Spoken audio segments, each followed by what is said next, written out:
Où sera le corps, là s'assembleront les aigles. Que le nom du Seigneur soit béni. On va se tenir debout.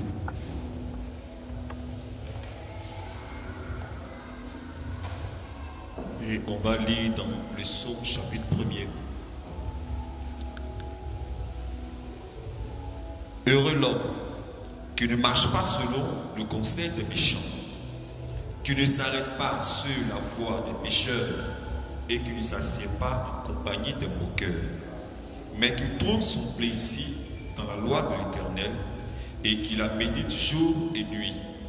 Il est comme un arbre planté près d'un courant d'eau, qui donne son fruit en sa saison et dont le feuillage ne se flétrit point. Tout ce qu'il fait lui réussit. Il n'en est pas ainsi des méchants.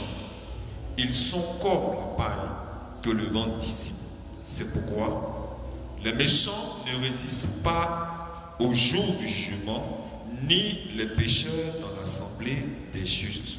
Car l'Éternel connaît la voie des justes et la voie des pécheurs mène à la ruine. Amen. Si ce texte, chacun va élever la voix et tu vas rendre grâce à Dieu pour tout ce qu'il a fait pour toi, de ce qu'il a fait de toi un croyant et de ce qui t'a accordé la force de demeurer. Une chose est de croire, une autre est de demeurer. De ce que le Seigneur a fait grâce que tu demeures jusqu'aujourd'hui, tu vas bénir son nom et aussi déverser ta vie devant Dieu et demander au Seigneur de se souvenir de toi. Ensemble, élevons la voix et que chacun prie son Dieu. Je m'approche de toi. Alléluia. Je m'approche de toi.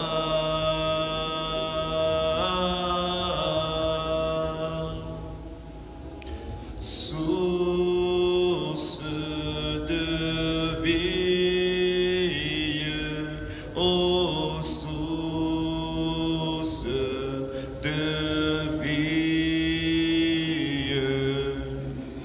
mon sauveur bénis-moi, c'est ma prière. Source de vie, ô source de vie, mon sauveur bénis-moi.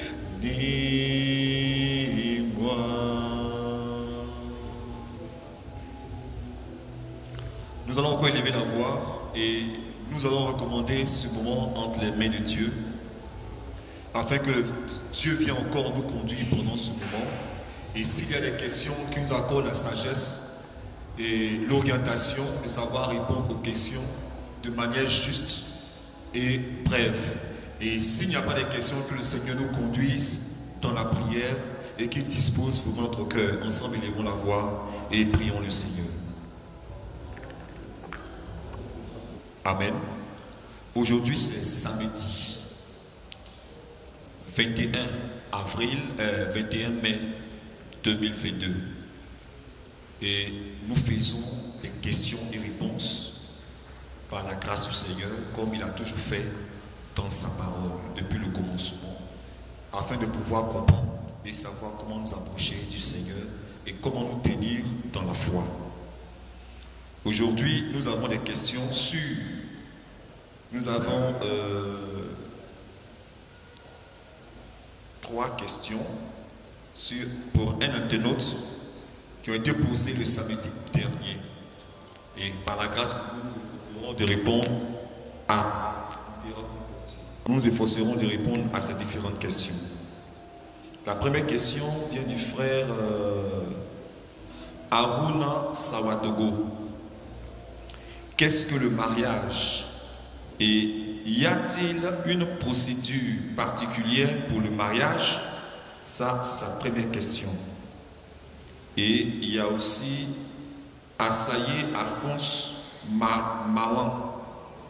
Il dit, s'il vous plaît, pouvez-vous m'expliquer profondément que le fruit défendu était réellement le rapport sexuel que Ève a eu avec le diable?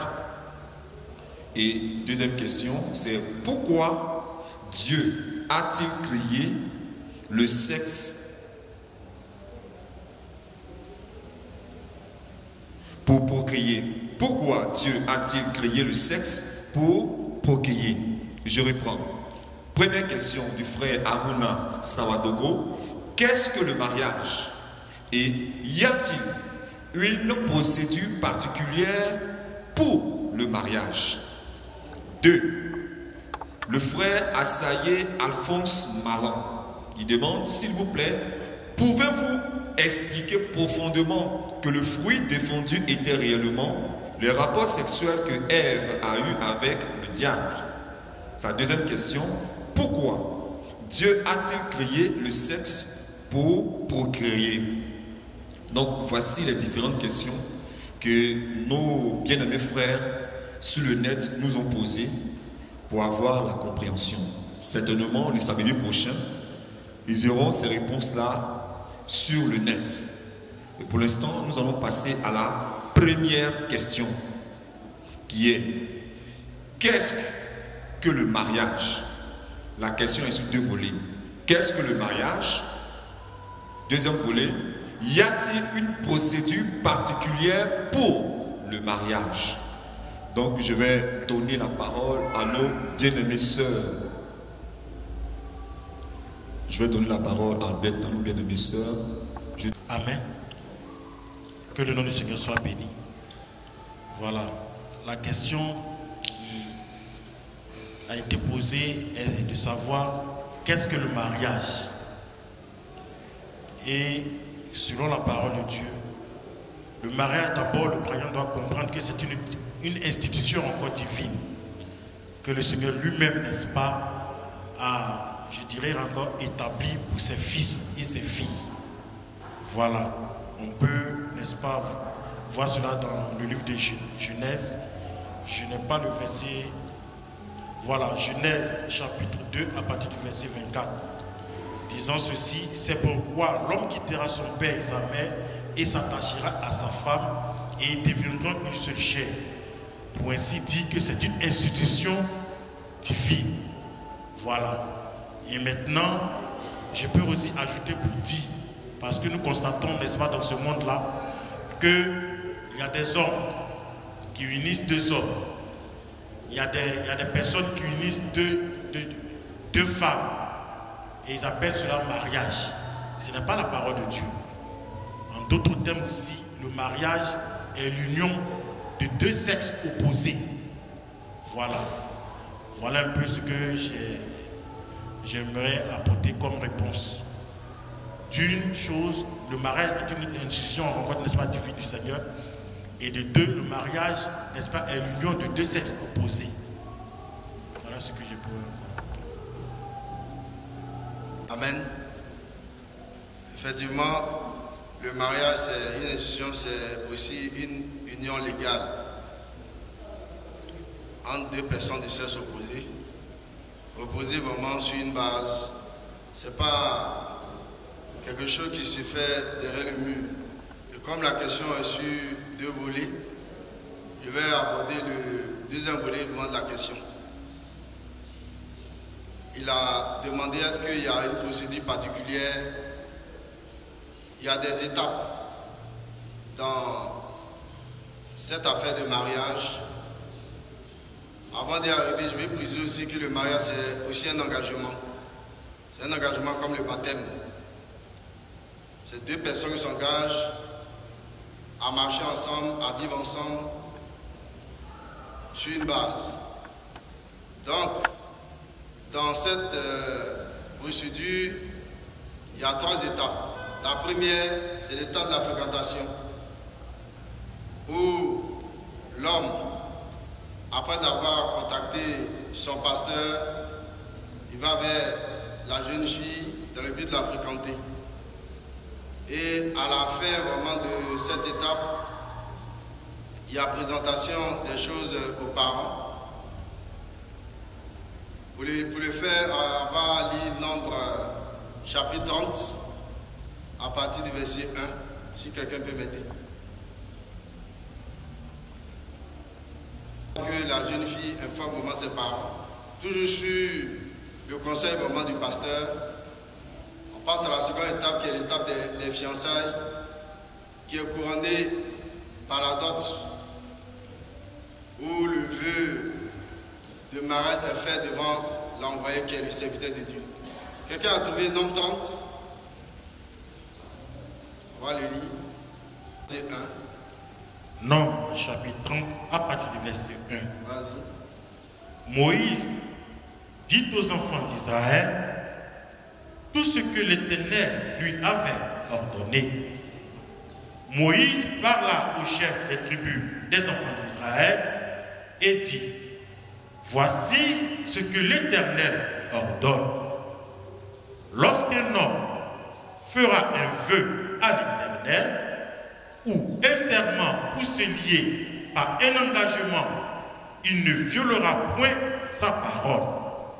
Il agira selon tout ce qui est sorti de sa bouche.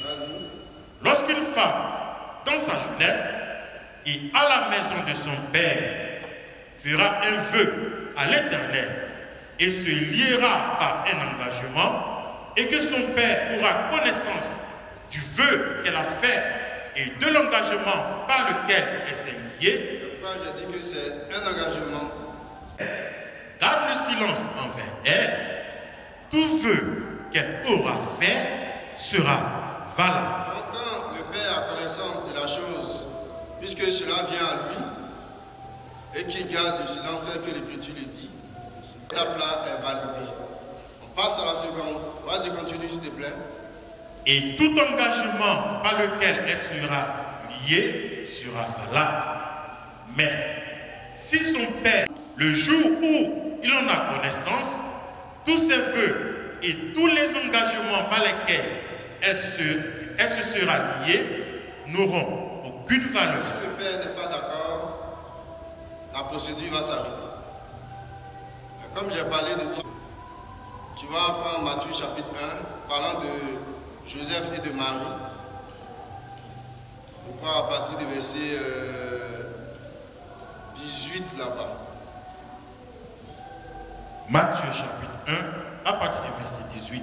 Oui. Voici de quelle manière arriva la naissance de Jésus-Christ. Marie, sa mère, ayant été fiancée à Joseph. Donc, j'ai parlé de l'étape des fiançailles.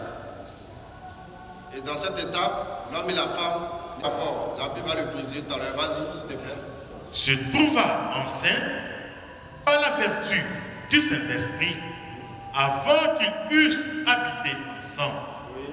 Joseph, son époux, qui était un homme de bien et qui ne voulait pas la diffamer, se proposa de rompre secrètement avec elle. C'était juste montrer la seconde partie là. Maintenant, on va voir, comme j'avais dit, que le vœu se faisait devant l'envoyé. On va prendre, je crois, Proverbe 5 à partir du verset 1. Proverbe 5 à partir du verset 1. Mon fils, sois attentif à ma sagesse. Prête l'oreille à mon intelligence, afin que tu conserves la réflexion et que tes lèvres gardent la connaissance, car les lèvres de l'étrangère distillent le miel et son palais est plus doux que lui. Mais à la fin, elle est amère comme l'absinthe, aiguë comme un glaive à deux tranchants. Et maintenant, verset 7, et maintenant, mes fils, écoutez-moi, et ne vous écartez pas des paroles de ma bouche, éloigne-toi du chemin qui conduit chez elle, et ne t'approche pas de la porte de sa maison. Non, c'est pas ça. D'ouvrir la bouche et que ton cœur ne se hâte pas d'exprimer une parole devant Dieu, car Dieu est au ciel et toi sur la terre. Que tes paroles soient donc peu nombreuses, car si les songes naissent de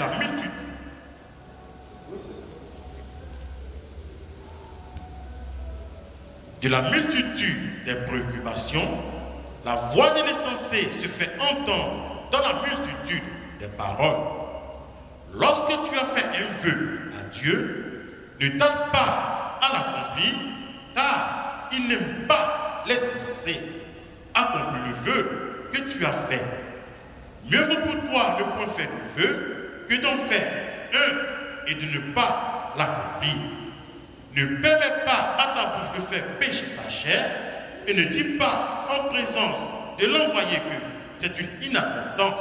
Donc, les vœux là, de l'envoyé de Dieu, puisque c'est une union que Dieu doit bénir, c'est une institution de la parole de Dieu dont les choses ne vont pas se faire en dehors de l'envoyé qui représente Dieu pour bénir vraiment cette action, cet engagement qui est pris. Et en dernier lieu, il y a la dot fixée par les parents qui va être payée pour que le rachat soit accompli. Puisque le mariage, c'est un rachat que l'homme accomplit vis-à-vis de la jeune fille afin qu'elle vienne habiter chez lui. Le cas de Isaac est clair dans Genèse chapitre 24, à partir du verset 1 jusqu'au verset 60 là-bas. Il est parlé là-bas de ce point. Dans Genèse aussi 34, avec Jacob, il est parlé aussi là-bas de Dot. Donc je vais m'arrêter là, simplement montrer ces trois étapes dans le mariage. Merci. Effectivement, le bien-aimé frère Aruna Sawadogo, le mariage, effectivement, c'est une union sacrée. C'est une prescription divine, une union sacrée entre l'homme et la femme. Parce qu'aujourd'hui, on constate qu'il y a plusieurs mariages qui sont effectués. Il y a le mariage entre un animal et un homme. Il y a le mariage entre une femme et une femme. Il y a le mariage entre deux hommes. Et tout le monde appelle cela mariage puisque c'est une union. C'est pourquoi nous disons que toute union n'est pas un mariage. Toute union n'est pas un mariage. Mais le mariage est une union, mais sacrée. Et une prescription divine. C'est pourquoi nous avons ici dans Genèse chapitre 2, à partir du verset 21, et plutôt 18. La Bible dit, l'Éternel Dieu dit, il n'est pas bon que l'homme soit seul. Je lui ferai une aide semblable. Or, il y avait des animaux qui étaient là avec l'homme. L'homme était là. Dieu pouvait permettre que l'homme s'unisse à un animal. Dieu pouvait le faire. Mais Dieu n'a pas permis cela. Il dit au contraire qu'il n'est pas bon que l'homme soit seul. Et il dit, je lui ferai une aide semblable. Pas quelqu'un qui est même chose que lui, c'est-à-dire un sexe masculin. On va trouver cela dans la suite.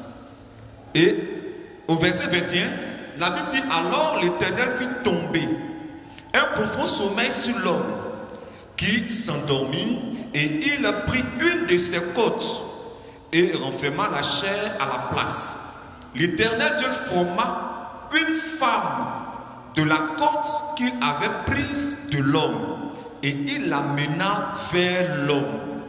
Dieu n'a pas formé un autre homme, ni un animal, pour l'amener auprès de l'homme.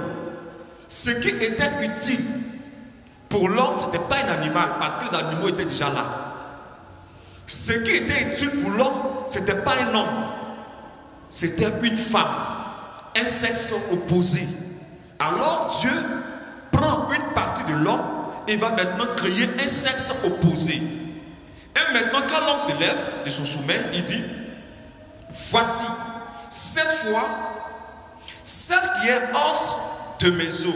Il ne dit pas celui qui est os de mes os, mais plutôt celle qui est os de mes os et chair de ma chair, on l'appellera femme parce qu'elle a été prise de l'homme. Et comme elle était prise de l'homme, alors elle peut être unie à l'homme. L'animal n'a pas été prise de l'homme. Et quand Dieu devait procréer, l'homme naissait, mais l'homme n'a jamais été tiré de l'homme. C'est la femme qui a été tirée de l'homme. Maintenant, dans 1 Corinthiens 11, verset 9 nous dit que désormais, l'homme existe par la femme. Pour dire que c'est par la procréation que l'homme existe maintenant. Et maintenant, la Bible dit, c'est pourquoi l'homme quittera son père et sa mère et s'attachera à sa femme. Et ils deviendront une seule chair. Mais parce qu'au commencement, ils étaient une seule chair et puis Dieu a enlevé. Mais maintenant, ils sont unis parce que la femme est formée. Alors c'est la femme qui vient reprendre sa place là où elle était. Ce n'est pas un animal que Dieu a fait sortir de l'homme. C'est une femme que Dieu a fait sortir de l'homme. Alors c'est d'elle que l'homme avait besoin pour être équilibré. Quand Dieu a dit qu'il n'est pas bon que l'homme soit seul, ce n'était pas un animal qu'il lui fallait. Les animaux étaient là. C'était une femme qu'il lui fallait. C'est pourquoi nous disons que c'est une union sacrée entre l'homme et la femme. Donc toute union qui n'est pas conformément à cette règle n'est pas le mariage. C'est de la prostitution et une abomination. Ça, c'est la première réponse. Deuxième, comme les frères l'ont dit, le mariage a une procédure. Puisque tout ce qui vient de Dieu a toujours une procédure. Même le divorce, ici nous croyons le divorce. Le divorce a une procédure. La livraison au diable a une procédure. Le baptême a une procédure. Même pour avoir le Saint-Esprit, il y a une procédure. Tout ce qui vient de Dieu a une procédure. Dans le mariage, il y a 3 étapes. Il y a l'étape que couramment on appelle nous Africains marcher ensemble, que nous appelons bibliquement aussi le temps de l'épreuve, où le frère et la sœur doivent s'éprouver. On va examiner cela dans, si un frère peut prendre pour moi, dans 2 Corinthiens 13, verset 5. 2 Corinthiens 13, verset 5. Le temps de l'épreuve. L'homme et la femme doivent s'éprouver pour voir s'ils sont compatibles, s'ils vont ensemble. Est-ce qu'ils peuvent vivre ensemble? Est-ce qu'ils peuvent demeurer ensemble? Parce que ce n'est pas seulement sur la base des sentiments, non, je l'aime, elle m'aime, non. Ils doivent d'abord s'éprouver. L'homme doit être sûr qu'il est capable d'accepter le caractère de la femme. Et la femme doit être sûre aussi qu'elle peut accepter le caractère de l'homme. C'est pourquoi on parle du temps de l'épreuve. Oui, 2 Corinthiens chapitre 13, verset 5. Examinez-vous. Examinez-vous. Vous-même. Vous-même. Pour savoir. Pour savoir. Si vous êtes dans la foi. Oui. Éprouvez-vous vous-même. Donc le chrétien doit s'éprouver en toutes choses. Pas seulement dans le mariage, mais dans la foi, le chrétien doit s'éprouver dans la vie. Le chrétien doit s'éprouver. Dans le mariage aussi, le chrétien doit s'éprouver. Donc l'homme et la femme doivent s'éprouver pour savoir s'ils sont compatibles, pour savoir si ça peut coller. Ça, c'est la première étape. Et avant que cette étape arrive, c'est que l'homme n'est pas allé d'abord vers la femme. Il allait vers le père de la femme pour lui demander la permission. Et c'est comme cela. Si c'est un croyant, il va voir son pasteur. C'est le pasteur qui lui permet d'aller vers la sœur, parce que le pasteur est le père de la foi de la sœur. Le naturel est le type du spirituel. Et après que le temps de l'épreuve soit passé, lorsque l'homme et la femme sont convaincus, pourquoi? Parce que le mariage est basé sur 3 choses. 1. L'amour. 2. La conviction. 3. La vérité. Il faudra que l'homme aime la femme et que la femme aime l'homme. Il faudra que l'homme soit convaincu qu'il veut être avec la femme et que la femme soit aussi convaincue qu'elle veut être avec l'homme. Il faudrait que aussi l'homme parle selon la vérité à la femme et que la femme parle selon la vérité à l'homme. C'est pourquoi, si la femme, il s'avérait qu'elle cache des choses à cet homme, la Bible dit dans Deutéronome chapitre 21, Oui, on va lire ça, Deutéronome 21. Que s'il arrivait que cet homme découvrait quelque chose dans la vie de cette femme, la Bible lui donne le droit de la divorcer. Deutéronome 21, le verset 1. Oui. Lorsqu'un homme aura pris et épousé une femme qui viendrait à ne pas trouver grâce à ses yeux, parce qu'il a découvert en elle quelque chose de honteux, il écrira pour elle une lettre de divorce. Et après lui avoir remise en main, il la renverra de sa maison. Donc, on peut attester ce que je dis. C'est pourquoi la femme doit dire, parler selon la vérité à l'homme et l'homme à la femme. Ça, c'est du côté de la femme. Maintenant, du côté de l'homme, Exode 21, verset 10. L'homme lui avait caché certaines choses. La Bible donne le droit à la femme, à l'homme, de répudier la femme. C'est pourquoi la femme a le devoir de lui dire toute la vérité. Ne rien lui cacher. Voilà. Donc, j'ai parlé de la conviction, j'ai parlé de l'amour. Là, maintenant, je voudrais parler de la vérité. L'homme ne doit pas mentir à sa femme, la femme ne doit pas mentir à l'homme. Exode 21, 10. Exode prend une autre femme. Si un homme prend une autre femme, il ne retranchera rien, oui, pour la première, à la nourriture, aux vêtements, oui, et au droit conjugal. Et s'il ne fait pas pour elle ces trois choses, elle pourra sortir sans rien payer. Donc, si cet homme ne fait pas ces trois choses, s'il ne la nourrit pas, s'il ne l'avertit pas, et s'il n'assure pas son droit conjugal, la femme a le droit de le quitter. Donc, un homme doit être responsable et être capable de prendre soin d'une femme. Un. De deux, ça c'est prendre soin d'abord physiquement, maintenant prendre soin d'elle de manière sur le plan conjugal. Si tu as tout l'or du monde, tu as des grandes maisons, des entreprises, mais tu n'as pas le droit de te marier. Donc si tu as menti à la sœur, ou tu ne lui as pas dit que tu as un tel problème, le jour qu'elle découvre cela, la Bible lui donne le droit de te quitter. Et elle peut se remarier. C'est pourquoi l'homme doit parler selon la vérité à la femme et la femme doit parler selon la vérité à l'homme. Donc voici les trois choses sur lesquelles le mariage est basé. Deuxième procédure. On est parti à l'étape 1, on va maintenant à l'étape 2, les fiançailles. Les fiançailles, on va prendre 2 Samuel chapitre 3 verset 14.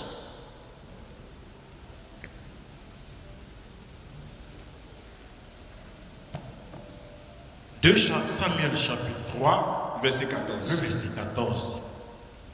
Et David envoya des messagers à Ish-Bosheth, fils de Saoul, pour lui dire: donne-moi ma femme, Michal, que j'ai fiancée pour 100 prépuces de Philistins.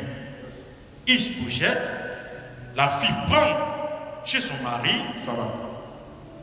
Il dit: va prendre ma femme que j'ai fiancée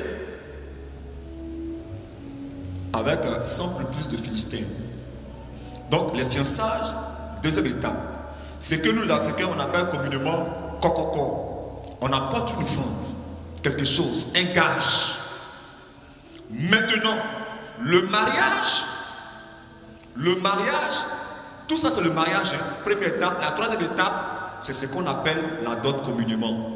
Sinon, c'est lorsque le père te donne la fille. Parce que tu peux payer dot et puis le père peut refuser. On a vu cela dans la Bible. On peut lire ça dans Deutéronome 21, 15. Si je ne me trompe pas.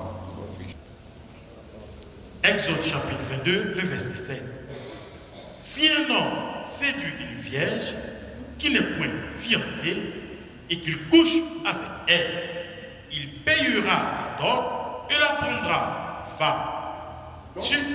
C'est bon. Donc un homme séduit une vierge il couche avec elle, il paiera sa dot, il la prendra pour femme. N'est-ce pas? Donc, la Bible, s'il paie la dot, c'est qu'il a le droit de la prendre pour femme. Maintenant, le verset 17. Regarde ce que le verset 17 dit. Verset 17. Oui. Si le père refuse de la lui accorder, Oui. il paiera en argent la valeur de la dot des vierges. Ça va. Donc, s'il a couché avec la fille, on lui demande de payer la dot pour la prendre. Mais la Bible dit aussi que si le père refuse, donc le père peut refuser. Ce n'est pas parce que tu as payé la dot que tu prends la fille. Parce que si le père découvre que tu es un truand après avoir payé la dot, il peut venir reprendre sa fille. Là, c'est un truand. C'est un truand. Il s'est mal comporté. Alors quand le père a pris cela, la Bible lui demande de payer la dot. Quoi qu'il ait pris la dot, le père a le droit de refuser. Parce que c'est un truand. Donc le mariage, c'est lorsque le père te donne sa fille. Lorsqu'il la donne, il peut même te la donner sans te demander une dot. Il peut te la donner sans te demander une dot. Dieu a donné à Adam une femme. Est-ce que Adam a payé une dot? Donc c'est lorsque le père te donne la fille en mariage. Alors tu peux maintenant la prendre. Sinon ce n'est pas parce que tu as payé dot que tu vas la prendre. C'est quand le père te l'a donné. C'est pourquoi la foi du père compte le plus dans le mariage. Voilà la troisième étape du mariage. Que nous disons que la troisième étape, c'est la dot. Sinon, en réalité, c'est quand le père te donne. Tu peux venir même au mois des fiançailles et puis le père dit prends partie. Tu n'as pas payé dot. C'est ce qui est arrivé à David. Quand il a fait les fiançailles, on dit prends ta partie. Il a pris les parties. C'est pourquoi il a réclamé sa femme qu'il a fiancée à 100 prépuces. Voilà. Donc, mon bien-aimé frère, voici les trois étapes du mariage. Voici la procédure dans laquelle nous croyons selon la parole de Dieu. Un homme ne peut pas s'approcher d'une femme aussi longtemps que le père n'a pas donné l'autorisation. Comme le bien-aimé frère l'a lu dans Nombres chapitre 30 à partir du verset 4. Amen. Quelqu'un a quelque chose à dire là-dessus ou une question à poser si je n'ai pas compris? Ok, que le Seigneur nous bénisse. On va passer à la prochaine question. S'il vous plaît, pouvez-vous expliquer profondément que le fruit défendu était réellement le rapport sexuel que Ève a eu avec le diable? Nous disons que Ève a eu des rapports sexuels avec le serpent. Maintenant, pouvons-nous prouver, les sœurs, même si tu ne dis pas tout, au moins une partie, une autre sœur complète, ça peut donner toute la figure. Chacune peut donner une portion, et puis on aura toute la figure. Donc une sœur a quelque chose à dire là-dessus. Amen. Nous disons que ce qui a été pratiqué dans le jardin d'Éden était des rapports sexuels. On va prendre le test. Dans Genèse 3, tout est à l'intérieur au moment de ce long test. On va lire le verset 1 et puis on va venir au verset 8 pour descendre parce que tout est dans cet enchaînement. Genèse chapitre 3. Tu lis le verset 1. Le verset. Le serpent était le plus rusé de tous les animaux des champs que l'Éternel Dieu avait fait. Oui. Il dit à la femme, Dieu a-t-il réellement dit? Donc, ici, on voit qu'il y a une conversation qui est engagée entre le serpent et la femme. Tu vas venir maintenant au verset 8. Verset 8. Ils entendirent la voix de l'Éternel Dieu. Donc, il y a eu quelque chose qui s'est passé.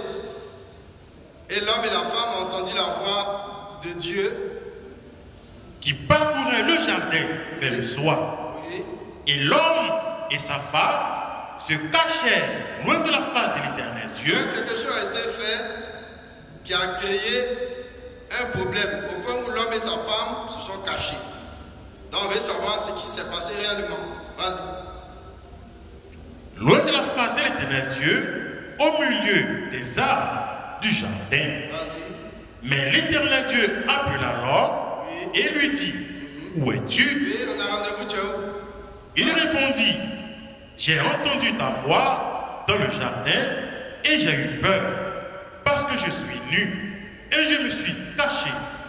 Et l'Éternel Dieu dit, qui t'a appris que tu es nu? Vas-y. Est-ce que tu as mangé de l'arbre dont je t'avais défendu de manger? Donc tu avais donné un ordre, tu avais fait une défense à l'homme de ne pas toucher. Maintenant il pose la question à l'homme. Est-ce que tu as touché à l'interdit là? Vas-y. Verset 12. Oui. L'homme répondit, la femme que tu as mise auprès de moi m'a donné de l'arbre. Il dit non, c'est pas moi. C'est la femme là qui m'a fait toucher l'interdit là. Vas-y. Et j'en ai mangé. Oui. Et l'Éternel Dieu dit à la femme, pourquoi as-tu fait cela? Maintenant la chose se trouve dans la réponse de la femme. Suivons bien la réponse là. Vas-y. La femme répondit, le serpent m'a séduite. Elle dit, le serpent m'a séduite. Lorsqu'on se dit une femme, c'est pour faire quoi avec elle? C'est la question qui ressort. Poursuis la lecture. Et j'en ai mangé. Elle dit, j'en ai mangé à la suite de la séduction. Mais elle a mangé quoi? Vas-y. Verset 14. Oui. Les pans, Oui.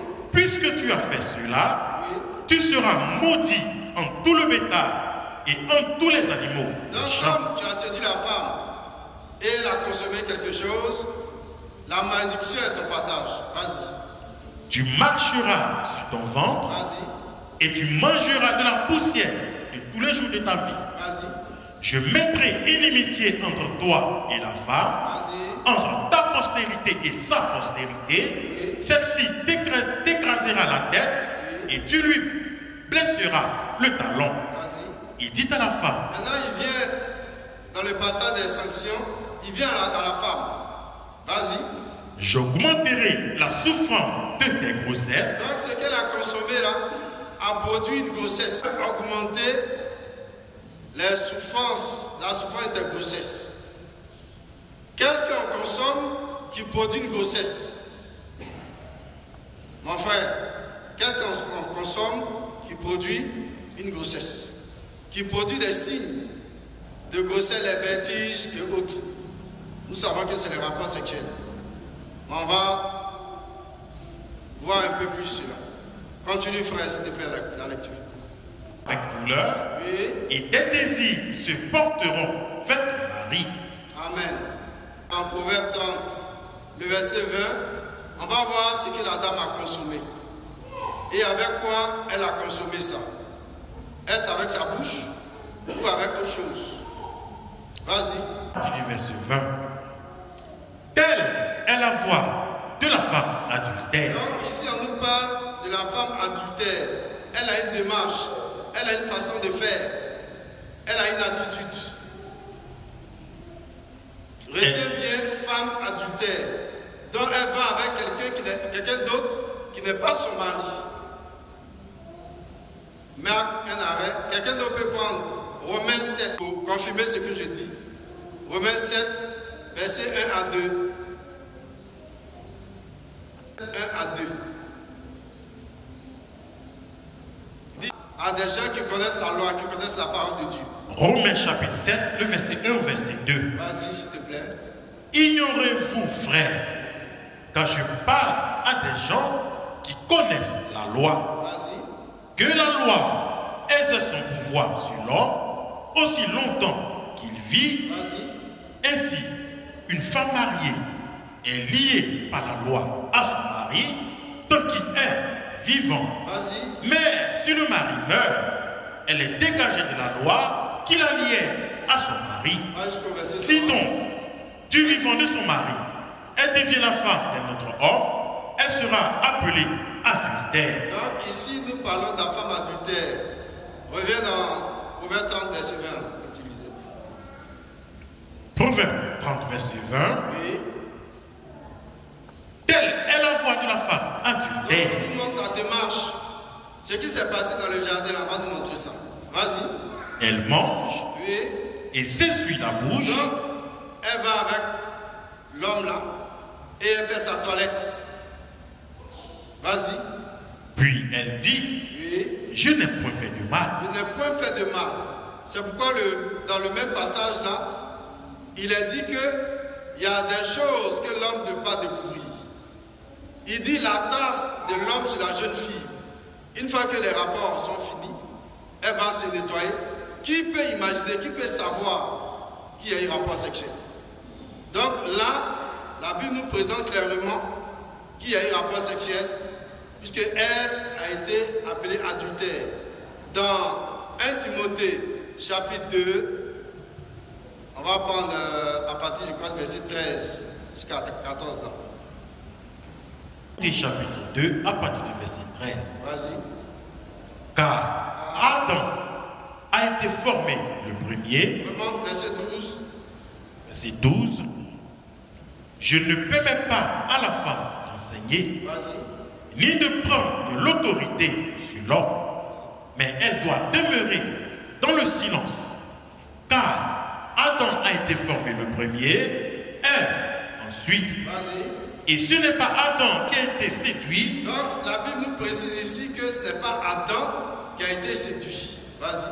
C'est la femme Oui. qui, séduite, s'est rendue coupable de transgression. Donc, ici, la parole de Dieu est claire. Il y a un autre passage que je cherche où la Bible dit que de même que le... Vous dit que ce qui a été consommé dans le jardin par Ève et le serpent, par Ève et son mari, c'était des rapports sexuels. Donc, je vais m'arrêter là, tout simplement. Bien-aimé frère Yves, pour ce développement. Effectivement, mon bien-aimé frère, tu nous suis et c'est pourquoi tu as posé la question, puisque nous affirmons que Ève a bel et bien eu des rapports sexuels avec le serpent. Voilà. Que le nom du Seigneur soit béni. Donc, le frère fait l'enfant la nouvelle, écoute. Nous avons un problème aujourd'hui avec les gens.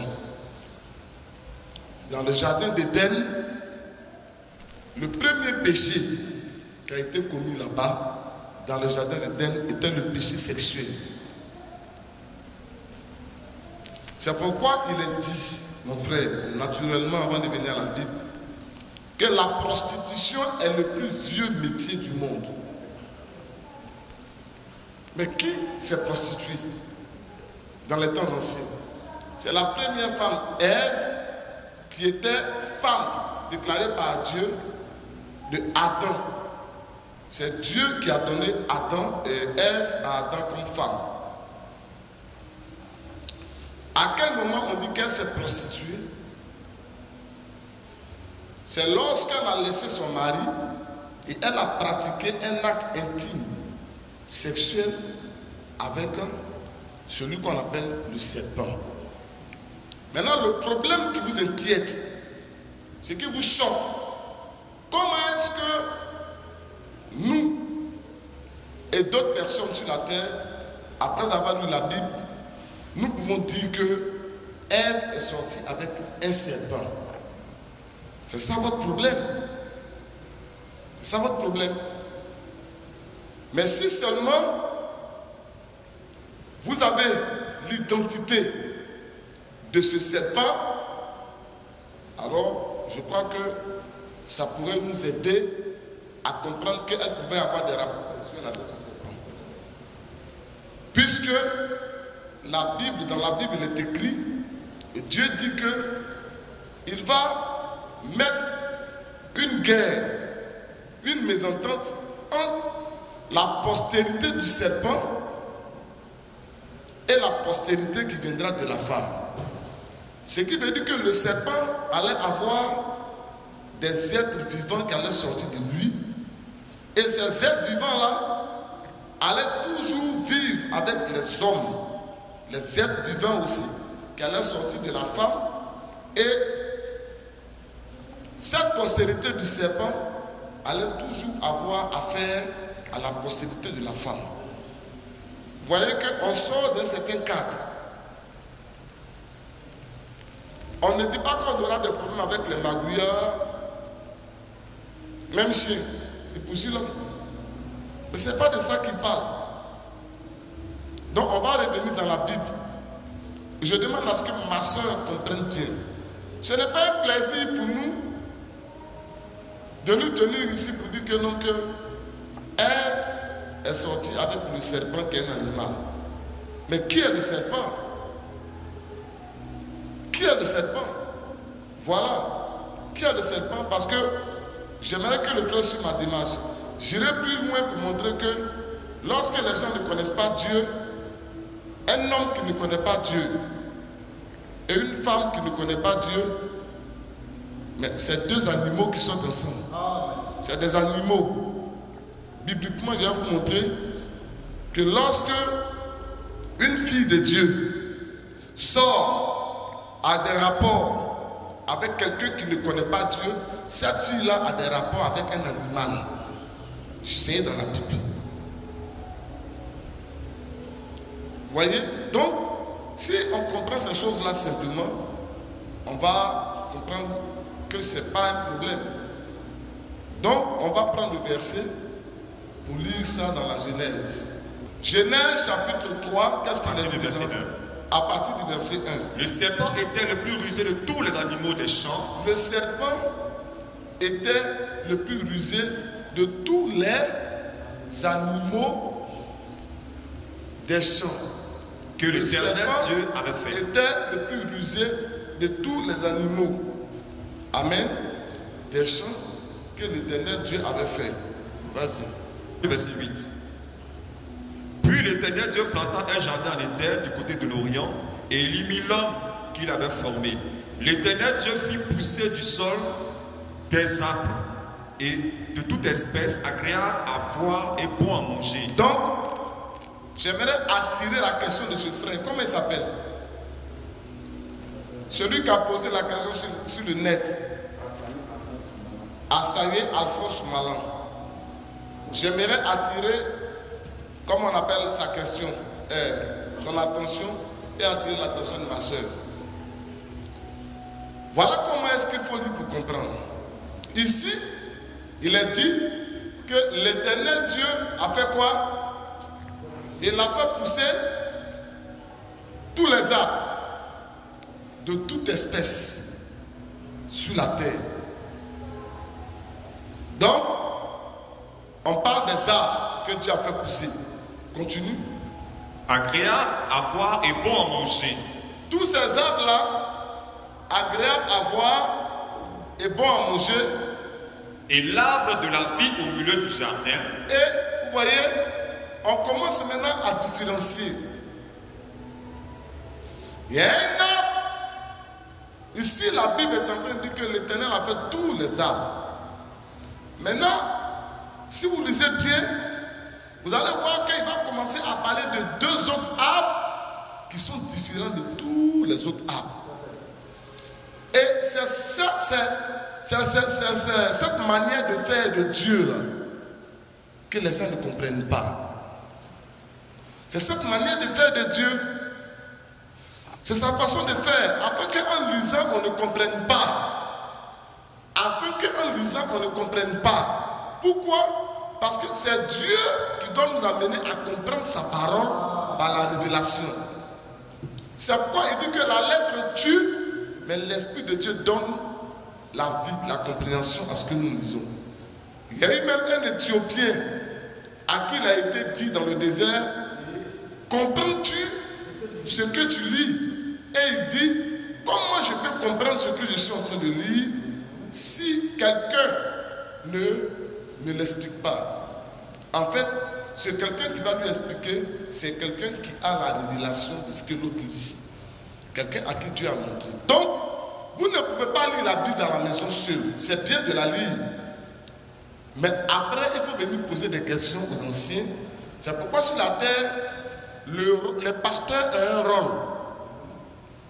Les hommes de Dieu, là, ce n'est pas tout le monde qui est homme de Dieu. Nous tous, on est enfants de Dieu. Amen. On est enfants de Dieu. Mais quand on est homme de Dieu, Ce qui veut dire que parmi les hommes là, c'est un homme que Dieu prend et au travers de lui, Dieu travaille. Donc les hommes de Dieu, leur travail là, c'est de faire comprendre les choses que d'autres personnes ne comprennent pas de la Bible. Vous voyez? Les choses que d'autres ne comprennent pas de la Bible. C'est comme ça que Dieu a fait les gens. Donc, c'est un homme de Dieu qui peut l'amener à comprendre ça, un vrai homme de Dieu. Dieu a fait tous les arbres. Reprends à partir de l'arbre là. L'Éternel Dieu fit pousser du sol des arbres de toute espèce, agréables à voir et bons à manger. Et l'arbre de la vie au milieu du jardin. Vous voyez qu'il parle de tous les arbres. Il les met ensemble. Quand on dit « hé », il commence à le différencier cet arbre-là. Et l'arbre de la vie au milieu du jardin. Vas-y. Et l'arbre de la connaissance du bien et du mal. Donc, il y a eu tous les arbres. Les arbres là. Il y a manguier. Il y a goyavier. Parce que tout arbre qui existe porte un nom. Et tout arbre qui existe porte un nom. Mais ces deux arbres-là, ce sont des arbres qui sont différents des autres arbres. Ce n'est pas goyavier, ce n'est pas manguier, ce n'est pas citronnier, ce n'est pas acacia. Mais il dit que cet arbre-là, on l'appelle l'arbre de la vie. Ce qui veut dire que lui, quand il mange de son fruit-là te donne une vie. Mais c'est quelle vie que son fruit là te donne? Parce que les autres arbres là, on mange là, c'est pourquoi? C'est pour vivre. Aujourd'hui nous mangeons manguier, comment on appelle, cacaoyer. Quand nous mangeons, c'est pour prendre ça pour vivre un peu naturellement. Mais pourquoi lui là, il a appelé en particulier l'arbre de vie? Et puis l'autre arbre est appelé arbre de la connaissance du bien et du mal. C'est-à-dire que lui, quand il mange de son fruit, il ouvre ton esprit pour que tu aies une connaissance sur le bien et une connaissance sur le mal. Il ouvre ton esprit. Vous voyez? Donc, on continue. Verset 16. L'Éternel Dieu donna cet ordre à l'homme. Tu pourras manger de tous les arbres du jardin. Donc, tous les arbres, vous pouvez manger. Mais tu ne mangeras pas de l'arbre de la connaissance du bien et du mal. L'arbre de la connaissance du bien et du mal. Arbre de la connaissance du bien et du mal, il ne faut pas manger. Maintenant, je demande à ce frère, et je demande à ma soeur et à toutes les personnes, l'arbre de la connaissance du bien et du mal, cet arbre-là, il existe où? Parce que tous les arbres du jardin d'Éden là sont vivants jusqu'à présent, ça existe. Donc, si tous les arbres là existent, les deux arbres là aussi doivent exister. Vous voyez? Donc, vous avez vos préoccupations. Nous aussi, on a nos préoccupations. On vous demande aussi de chercher et de nous indiquer où se trouve l'arbre de la connaissance du bien et du mal. Hein? On vous demande de chercher et de trouver pour nous indiquer où se trouve l'arbre de la connaissance du bien et du mal. Et où se trouve aussi l'arbre de la vie. Où on peut trouver ça? Vous voyez? Vas-y. Car le jour où tu en mangeras, tu mourras. Vas-y. C'est fini? Oui. D'accord. Le serpent était le plus rusé de tous les animaux des champs que l'Éternel Dieu avait fait. Et il dit à la femme, Dieu a-t-il réellement dit? Donc, ici, on nous a parlé de l'arbre de la connaissance du bien et du mal. On nous a parlé de l'arbre de vie. On nous a parlé de tous les autres arbres. Amen. Et maintenant là, on nous dit que il peut manger de tous les autres arbres, mais de ne pas toucher à l'arbre de la connaissance du bien et du mal. Cet arbre de la connaissance du bien et du mal, lui, son fruit, quand il mange là, c'est la mort qui te donne. Ça veut dire que lui, ce qu'il produit là, c'est la mort. Que le frère nous suive.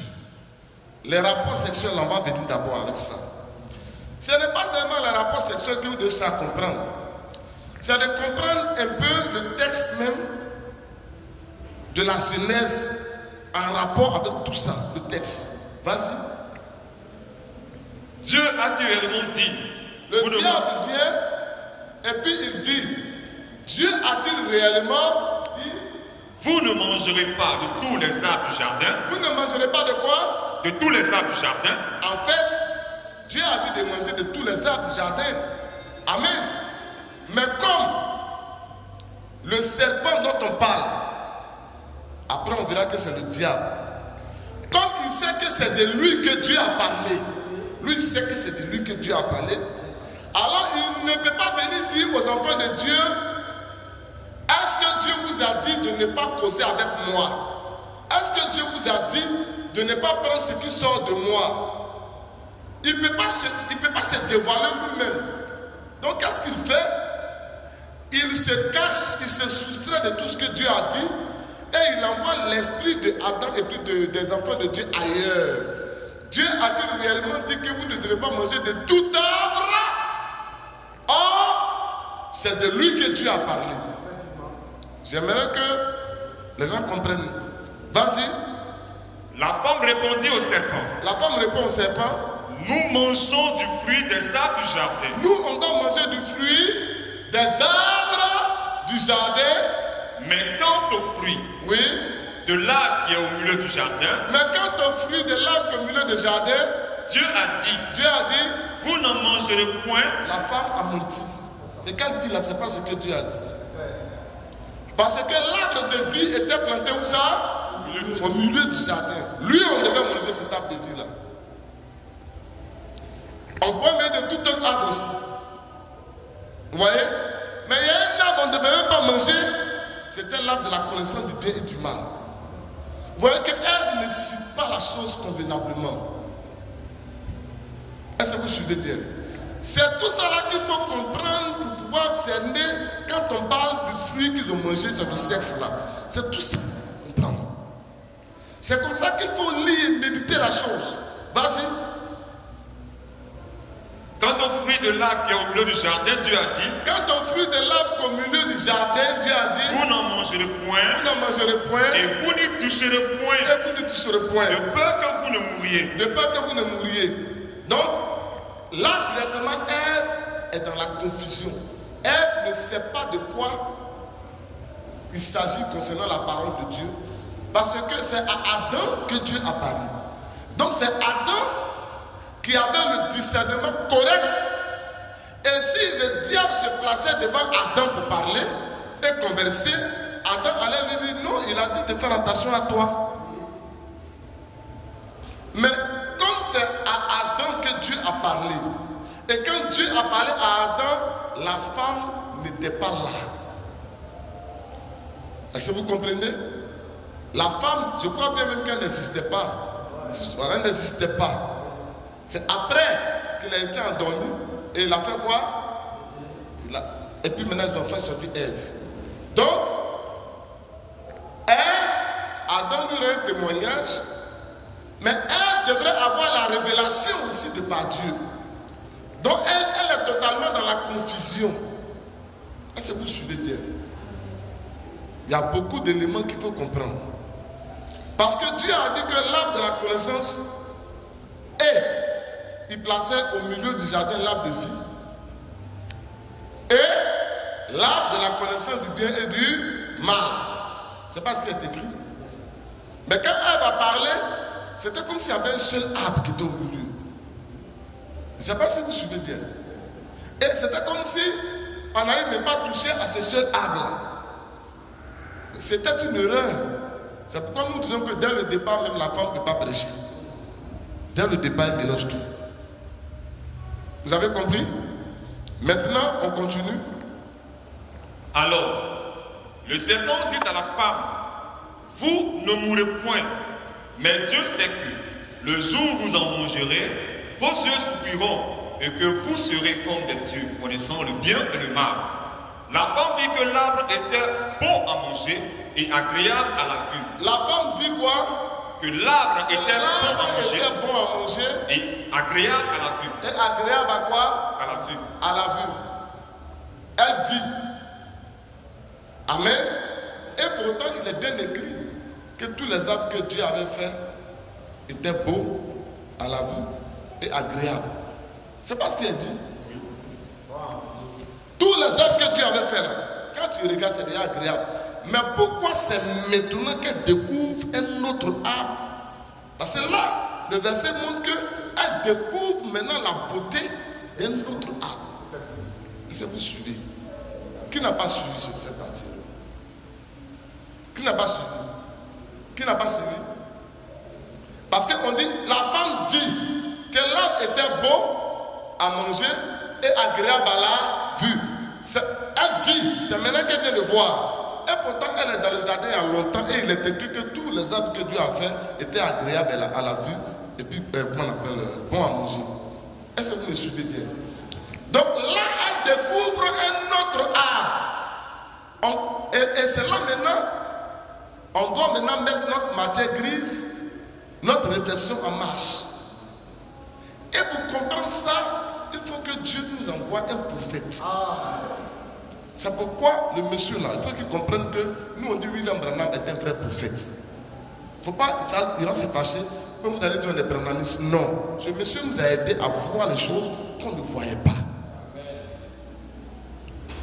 Parce que là, elle parle avec le serpent. Elle parle avec le serpent. Parce que le serpent est en train de lui présenter quelque chose. Et ce que le serpent lui présente là, la Bible, c'est de ça que Dieu parlait comme arbre à ne pas toucher. Et je vais vous donner le verset. Comme arbre à ne pas toucher. Il dit de ne pas toucher de cet arbre, de ne pas manger le fruit de cet arbre. Mais le serpent, il vient, il parle de tous les arbres. Dieu n'a pas parlé de tous les arbres, mais Dieu a parlé d'un arbre qu'il ne devrait pas toucher. Vous voyez? Donc lui, il cache cet arbre-là. Et pendant qu'il cache cet arbre, il présente tous les autres arbres. Et la question est posée sur tous les autres arbres. Or, en bas, il va se présenter lui-même à elle. Donc elle le découvre en dehors des autres arbres. Elle découvre maintenant un autre arbre. C'est pourquoi il a dit qu'elle vit que l'arbre là était quoi? Beau à voir et son fruit était agréable à manger. Mais vas-y.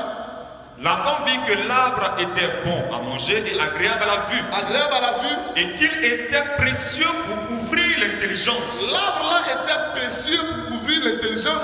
C'est quel arbre? Parce que lorsque le serpent était en train de parler avec elle, le serpent a ouvert son esprit et le serpent lui a montré que non, il y a quelque chose qui est caché. Le serpent lui a donné une révélation à Ève et Ève a compris qu'elle peut être Dieu et avoir une compréhension. Ça était caché à Ève. C'est pourquoi il lui a dit, certainement que vous ne mourrez pas, mais vous serez comme Dieu, connaissant toutes choses.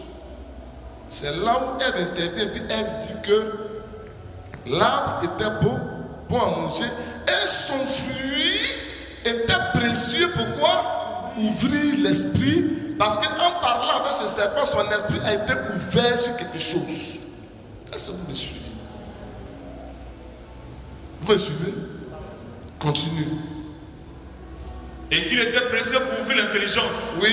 Et elle prit de son fruit. Et elle prit de ce qui est sorti de lui. Vous et voyez? en mangea. Et quoi? En mangea. Et elle a accepté. Ça veut dire qu'elle a avalé ce que le serpent a dit. Le thème, c'est avaler ce que l'autre a dit. C'est ce qu'on appelle manger. Avaler quelque chose, c'est manger la chose. Voilà qu'il faut comprendre ça. Maintenant, je viens expliquer le mot fruit. On va expliquer le mot arbre. On va expliquer le mot manger. On va expliquer tous ces mots. Quand on va finir, je crois que mon frère comprendra. Qu'est-ce qu'un fruit? Proverbe 11, verset 30. C'est un exemple parmi tant d'autres. Le fruit. Ce n'est pas seulement dans le jardin d'Éden qu'on a parlé de connaissance fruit, sagesse fruit. Le fruit dont on parle, le fruit de ces deux arbres-là, ce n'était pas des arbres, comment on appelle, pareils aux autres arbres. Ces deux arbres étaient des arbres ordinaires. Ces deux arbres n'étaient pas des arbres qui ont poussé du sol. Ces deux arbres n'étaient pas des plantes. Ces deux arbres n'étaient pas des plantes.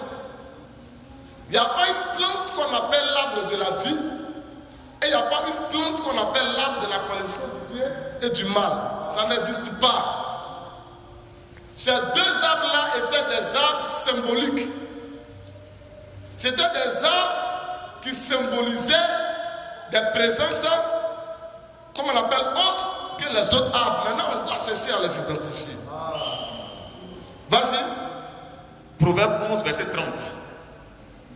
Le fruit du juste est un arbre de vie. Dites amen. Le fruit du juste est un arbre de vie. Maintenant, le juste qui était dans le jardin d'Éden, le juste qui était là-bas, là, c'était Adam. Et tout ce qui sortait d'Adam, que les gens écoutaient, à même que Ève devait écouter, produisait quoi? Produisait la vie. Si elle écoutait. C'est pourquoi on appelait ça arbre de vie, parce que la vie est le fruit du juste. Et cet Adam-là, amen, on parle d'un Adam physique, mais il y a aussi le Seigneur Jésus-Christ qui était l'Adam spirituel. C'était le symbole de celui qui descendait chaque soir dans le jardin d'Éden pour venir parler à Adam. Vous voyez? Il y avait un Adam physique, mais il y avait aussi un Adam spirituel. On va voir ça un peu. Cet enseignement est un peu long, mais je vais abréger. L'Écriture dit qu'il y a Dieu qui descendait dans le jardin d'Éden pour parler avec Adam. C'est lui-même qui appelait Adam, Adam, où es-tu?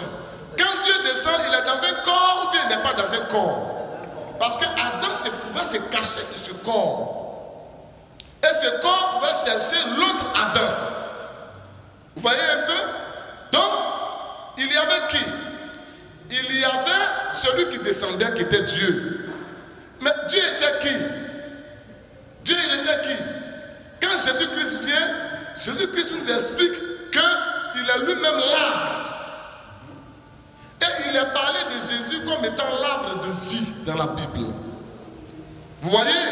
Maintenant, après, on va voir qui est le serpent qu'on parle là-bas. Le serpent n'était pas un reptile.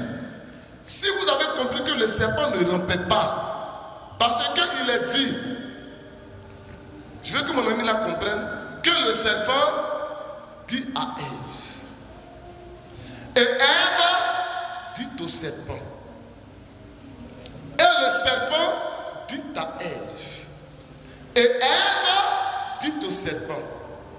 Donc, ce serpent dont nous avons affaire, ce serpent que nous découvrons là, est un serpent qui parle qu'à un langage humain. Maintenant, est-ce qu'il existe un serpent reptile qui a un langage humain? Donc, ne cherchons pas ce serpent qui parle comme des hommes là chez les reptiles. On doit le chercher dans une autre catégorie d'animal. Lui, il fait partie des animaux qui parlent. Mais pourquoi on l'appelle serpent? Et serpent même là.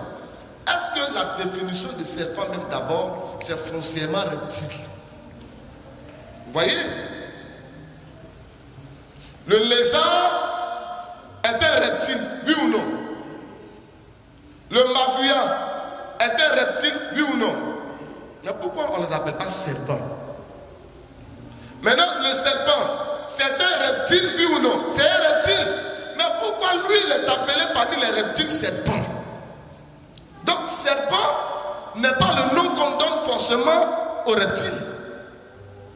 Mais serpent est une qualification, une identité qu'on peut donner à un reptile à cause de son allure, de sa manière. Je ne sais pas si les gens me comprennent un peu. Le manguier, c'est un arbre, non? Le goyavier, c'est un arbre, non? Pamplemousse, c'est un arbre, non? Avocatier, c'est un arbre, non? Hein? Donc, toutes ces choses-là sont des arbres. Amen. Mais est-ce que on est obligé, qu'est-ce qui a fait plutôt qu'on appelle le manguier arbre, le goyavier arbre au même titre que le manguier, comment on appelle pamplemousse au même titre que le goyavier arbre? Donnez-moi le nom des arbres là. Cocotier est un arbre, on l'appelle arbre au même titre que le citronnier. Vous voyez un peu, pourtant il n'est pas citronnier. Mais qu'est-ce qui fait qu'on les appelle arbres? On les appelle arbres à cause de leur allure. L'arbre en français est une plante qui se tient debout. Maintenant, il y a des plantes qui ne se tiennent pas debout, on ne peut pas les appeler arbres, on les appelle, il y en a qu'on appelle, il y a différents noms, il y a des herbes, des trucs rampants, des plantes rampantes. Tu comprends un peu? Il y a des rues qu'on appelle des rues esserpentées. Est-ce que c'est un serpent? C'est un reptile. Mais on donne le nom de serpent à la rue là. Est-ce que tu me comprends? Donc, je vais dire que reptiles, il y a plusieurs reptiles, c'est la même famille des reptiles. Mais il y en a dedans qu'on appelle serpent. Et pourtant il est reptile. Mais pourquoi on l'appelle serpent? On l'appelle serpent à cause de quelque chose qui est en lui qui est différent des autres. Je vais faire ce développement pour montrer que ce serpent qui causait avec Ève, il avait un langage humain, mais il ne rampait pas. Vous voyez? Il ne rampait pas. Ce n'était pas un reptile. Donc il ne faudrait pas que les gens pensent que quand on dit que Ève est sortie avec un serpent, ça veut dire que Ève est sortie avec les reptiles que nous voyons là. Ce n'est pas ces reptiles-là, ça n'a rien à voir. Le serpent est une créature qui a un double langage. Le serpent est une créature qui trompe. Le serpent est une créature qui n'a pas de vérité en lui. C'est ce qu'on appelle là serpent. Et pourquoi on appelle serpent? Parce que pourquoi on appelle les reptiles là serpent, les reptiles là? Parce que quand ils marchent, ils font quoi? Ils vont à gauche, à droite, à gauche, à droite, il va tout droit. Mais pour aller tout droit là, il va à gauche, il va à droite. Il ne peut pas se tenir correctement pour marcher droit. C'est pourquoi Jésus-Christ a dit qu'il ne se tient pas dans la vérité. Il est à gauche, à droite, à gauche, à droite, à gauche, à droite. Maintenant, ce caractère d'aller à gauche, à droite, pour atteindre son but là, ça se retrouve dans une créature, dans la Genèse, qui lui, quand il parle gauche, droite, il ne se tient pas dans la vérité quand il parle. C'est pourquoi on l'appelle serpent. Est-ce que vous me suivez? Est-ce que tu me suis encore? Si tu ne me suis pas, tu vas me suivre. Il faut que les gens sortent de leur esprit que c'est un animal reptile qui est sorti avec Ève. C'est un animal très proche de l'homme qui se tient à deux pieds, beau, qui parle et qui peut raisonner, qui peut ouvrir l'intelligence de quelqu'un. C'est ce qu'il a fait avec Ève. Comme Dieu savait que cet animal-là existait là, et il a dit qu'il était le plus rusé, qu'il était un animal plus avancé que tous les autres. Mais celui qui était au-dessus de lui seulement, c'était l'homme. Sinon, il était plus avancé que tous les animaux des champs. Celui qui pouvait simplement être au-dessus de lui un peu, c'était l'homme dans le jardin d'Éden. Il y avait une légère différence entre eux. C'est pourquoi il faisait tout comme l'homme. Il pouvait tromper l'homme, mais seulement qu'on ne peut pas l'appeler homme comme homme. Lui, on l'a appelé serpent, mais il n'était pas reptile. Marie, là, est-ce que tu comprends ce que je dis? Est-ce que tu comprends? D'accord. Écoutez, vas-y. Réponds. Proverbe 11, 30. Le fruit du juste est un arbre de vie. Le fruit du juste est un arbre. Arbre de quoi? De vie. Maintenant, le fruit de l'injuste, c'est quoi? C'est l'arbre de la mort. Le fruit, le fruit en français, c'est le produit de quelque chose qu'on appelle fruit. Vous voyez? Maintenant, je vais vous montrer que la bouche là, a un fruit. La bouche a un fruit. Proverbe 18, verset 20. La bouche a un fruit. Le travail a un fruit. Donc le serpent là, c'était l'arbre de la connaissance du bien et du mal. Ce qui présentait allait être beau, il ne fallait pas manger de son fruit. Le jour où vous en mangez, vous mourrez. Vas-y. Proverbe 18, verset 20. C'est du fruit de sa bouche que l'homme rassasie son corps. C'est de quoi? C'est du fruit de sa bouche. Du fruit de sa bouche. Que l'homme rassasie son Est-ce corps. que vous comprenez? C'est-à-dire que quelqu'un peut te parler, quand tu peux écouter une personne, tu l'écoutes jusqu'à... Il t'a tellement dit de bonnes choses que tu n'as pas mangé physiquement, mais quand tu t'en vas, tu es heureux, tu es rassasié, tu es tellement content. C'est pourquoi Jésus-Christ a dit que celui qui boit de cette eau n'aura plus jamais soif. Vous voyez le langage? Vous voyez le langage? Parce que la parole est une eau qui abreuve le cœur. La parole est une nourriture qui fait croître. Donc il faut comprendre le langage spirituel. Mais on va prendre pour voir le serpent. Matthieu 23, verset 33. Mon frère, suis bien que ce serpent là. Le serpent qui est sorti avec Ève, c'est un reptile. Il a pris Ève comme ça dans parole, il a blagué, elle était nue et il a eu des rapports sexuels avec elle. Ce que Dieu a dit de ne pas Ève et puis Adam ne devait pas avoir des rapports sexuels avant le temps. Il devrait attendre. C'est Dieu qui allait leur montrer comment avoir des enfants. Par la parole parlée. Si tu ne comprends pas ça, tu nous poses des questions.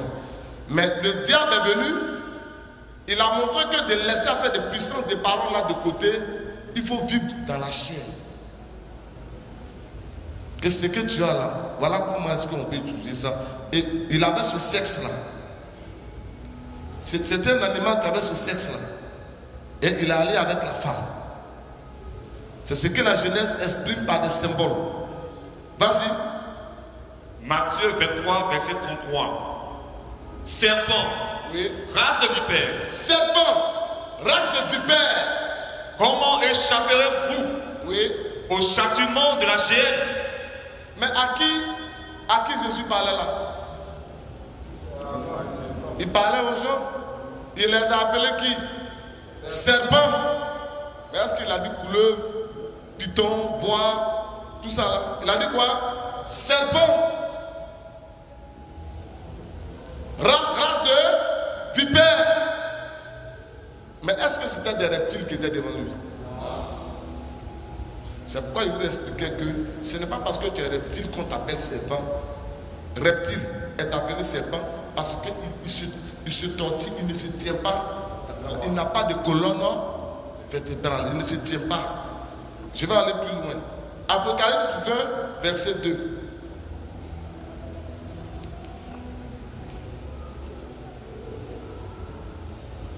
Apocalypse 20, verset 2. Il saisit le dragon. Il saisit qui? Le dragon, Dans l'Apocalypse, on dit il saisit le dragon. le serpent ancien. Le dragon là, il est appelé serpent ancien. Vous connaissez un animal sur la terre ici qu'on appelle serpent ancien? Ça n'existe pas. Donc, ce sont des attributions que Dieu donne à une créature qui peut avoir des manières de faire. Vous voyez? Le dragon là, il existait dans la Genèse. Il a un esprit qui se mélange, qui prend plusieurs formes et qui trompe les enfants de Dieu. Donc, ce dragon-là, l'Écriture dit que dans l'Apocalypse, on l'appelle dragon, mais c'était le serpent ancien. Vas-y. Il saisit le dragon. Le dragon, Le serpent ancien, le serpent ancien, qui est le diable et Satan. qui est qui? Qui est le diable et qui est Satan. Donc, Satan, là, a utilisé un corps dans le jardin d'Éden. Et ce corps qu'il a utilisé là, c'était le corps qui pouvait s'approcher le plus près de l'être humain pour le tromper.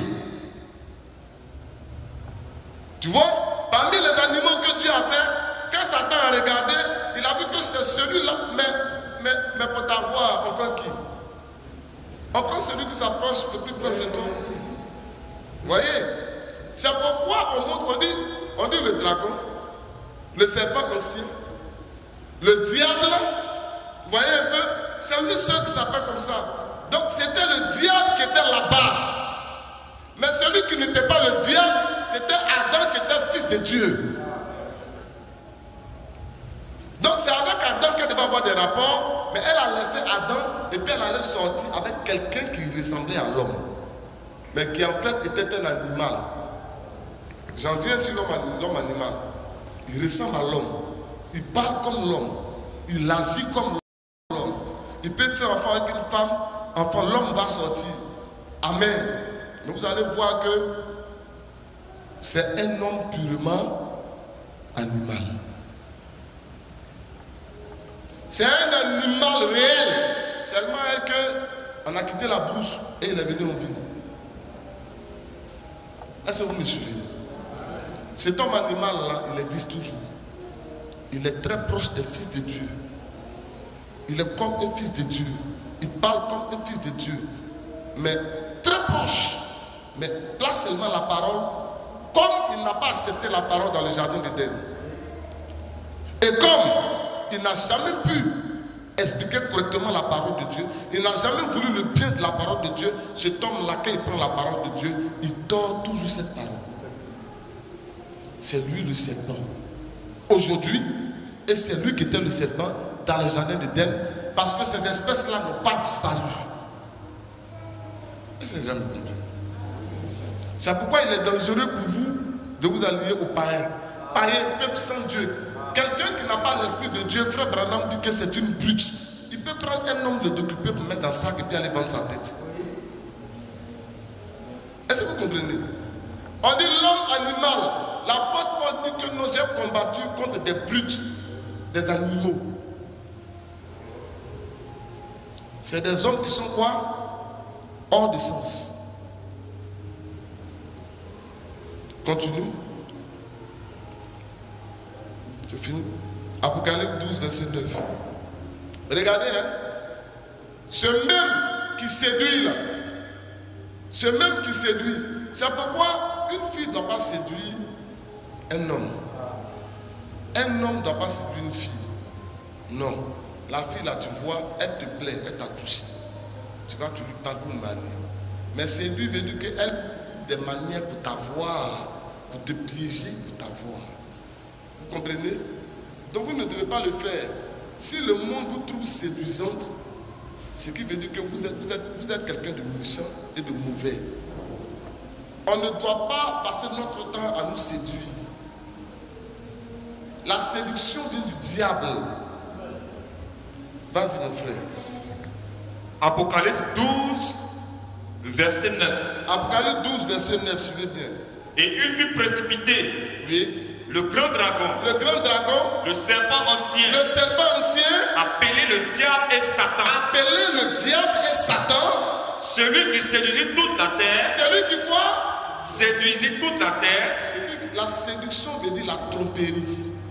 Celui qui a trompé toute la terre. C'est pourquoi elle dit que le serpent m'a trompé. Est-ce que vous comprenez? Le serpent m'a séduit. C'est comme une femme te séduit. Elle te trompe. Tu la maries, arrivé dans le foyer, elle te montre son vrai visage. Vous voyez? Alors un homme te trompe, il te prend, arrivé dans le foyer, il te montre son vrai visage. Il t'a séduit. Il t'a eu. Amen. Mais comme en Christ, on ne se séduit pas les uns les autres, on se prend tel que nous sommes. On s'accepte tel que nous sommes, avec nos défauts, nos erreurs. Arrivé dans le foyer, il n'y a pas de surprise. Il n'y a que de surprise pour ceux qui se laissent séduire. Je ne sais pas si vous me suivez bien. Tu avais qu'un homme, c'est beau, après il te laisse. Il t'a séduit. La séduction veut dire la tromperie. La séduction veut dire la tromperie. Le serpent m'a séduit. Est-ce qu'on a dit que Adam m'a séduit? On n'a pas dit que Adam m'a séduit. Vous voyez? Quand Adam a vu Ève, il a dit quoi? Cette fois-ci, c'est la chair de la chair, c'est l'os de mes os. On l'appellera Ève. Il a aimé sa femme. Mais est-ce qu'il a dit non, je suis séduit? Non. Il a aimé, c'est l'amour, je l'aime. Mais c'est différent de séduire pour aimer. Je ne sais pas si vous me suivez. Donc ils sont en train d'amener ce frère-là à voir le thème. Vous voyez? À voir le thème. Il a trompé Ève pour qu'Ève mange au fruit. Le fruit dont on parle, c'est ces pensées qui sortaient de lui pour pratiquer les rapports sexuels. Il a commis adultère avec elle, il est sorti avec elle. Vas-y. Verset 9, c'est fini? D'accord. Il faut prendre 1 Corinthiens 15, verset 6, et puis vous allez continuer à expliquer l'arbre et tout ça là. C'était des petites choses comme ça qu'il voulait faire ressortir. Sinon, l'arbre de la connaissance du bien et du mal, il existe encore. C'est un être très proche de l'homme. Vous pouvez parler avec lui, vous pouvez manger avec lui. Il sait même rouler voiture. Comme j'ai dit, il est en veste. Et ce table, il peut même avoir un grand diplôme. Est-ce que vous comprenez? Un grand diplôme qui sait s'exprimer. Mais quand tu parles de Dieu, tu ne comprends pas. Voici ces serpents, ces trompeurs qui aujourd'hui se marient entre hommes et hommes. C'est cette sémence-là qui dit ça. Est-ce que vous comprenez? Ils se marient entre hommes et hommes. Ils renient la polygamie, mais ils acceptent le mariage homosexuel.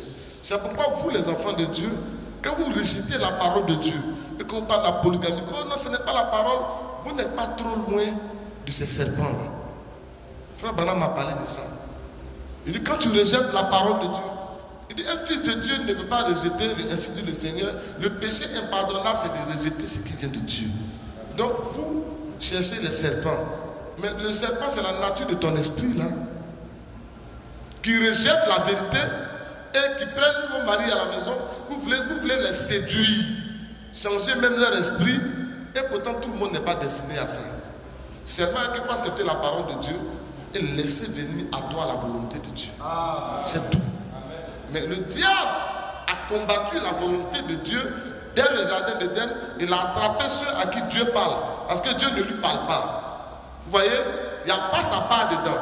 Dieu ne lui parle pas par rapport à l'œuvre. Mais quand Dieu parle, il vient demander est-ce que vous avez bien compris ce que Dieu a dit. Est-ce que Dieu l'a envoyé dans l'œuvre? Donc Satan s'envoie toujours dans l'œuvre. Mais quand il vient lui-même, c'est pourquoi? C'est pour détruire. C'est pourquoi, comme Dieu n'a pas envoyé les femmes, quand elles-mêmes, c'est pour détruire. Amen, que le Seigneur nous bénisse. Donc, le bien-aimé frère, l'homme de Dieu s'est efforcé par la grâce de Dieu de te montrer que nous devons d'abord comprendre la nature de cet animal dont il s'agissait dans le jardin d'Éden. Il t'a montré que, pas parce que le nom serpent est mentionné que c'est forcément un reptile. Il t'a montré que le diable, qui est lui-même un esprit, on l'appelle aussi serpent. Il t'a montré que Jésus a appelé des hommes serpents. Et il y a des reptiles qu'on appelle serpents. Donc quand on entend le nom serpent, ce n'est pas forcément un reptile. Tout cela pour te montrer que cet être, cet animal qui était là, n'était pas un reptile. La preuve en est que le Seigneur a dit dans Genèse 3, verset 14, il dit au serpent que tu ne marcheras plus. Il dit désormais tu marcheras sur ton ventre. Ce qui veut dire que cet être, autrefois, n'était pas un reptile, il ne marchait pas sur son ventre. Il parlait un langage humain. Mais c'est la malédiction qui a fait qu'il est devenu un reptile. Amen. Maintenant, Genèse toujours chapitre 3. Où Dieu parle maintenant à la femme. Au verset 16, il dit à la femme, j'augmenterai la souffrance de tes grossesses et tu enfanteras avec douleur. Il dit, j'augmenterai. La bien-aimée sœur, si tu suis bien, on ne peut pas augmenter quelque chose tant que la chose n'est pas. Si tu as un verre qui est vide, tu ne pourras jamais dire augmente l'eau qui est dans le verre. Parce que pour que tu augmentes l'eau qui est dans le verre, il devrait au préalable y avoir de l'eau. Ainsi, tu peux maintenant augmenter. Ici, le Seigneur dit à la femme, j'augmenterai la souffrance de tes grossesses. Et ensuite, tu enfanteras avec douleur. Lorsque les femmes tombent enceintes, il y a ce qu'on appelle les souffrances de grossesse. Les vomissements, son ventre lui fait mal, elle se sent malade, elle n'arrive pas à marcher, ses pieds enflent. Ça, ce sont les souffrances de grossesse. Maintenant, il y a ce qu'on appelle douleur d'enfantement. Ça, c'est le jour où elle va accoucher. C'est là qu'elle va ressentir ça. C'est à ce moment-là. Mais tant que ce jour n'est pas arrivé, douleur d'enfantement, elle ne peut pas ressentir ça. Mais ce sont les souffrances de grossesse. Et là, le Seigneur dit, j'augmenterai les souffrances de grossesse. Ce qui veut dire qu'elle éprouvait déjà des souffrances de grossesse. Maintenant, si elle éprouve les souffrances de grossesse, ce qui résulte à dire qu'elle est enceinte. Elle est enceinte comment? Une femme tombe enceinte comment? Au moment où le Seigneur descendait là,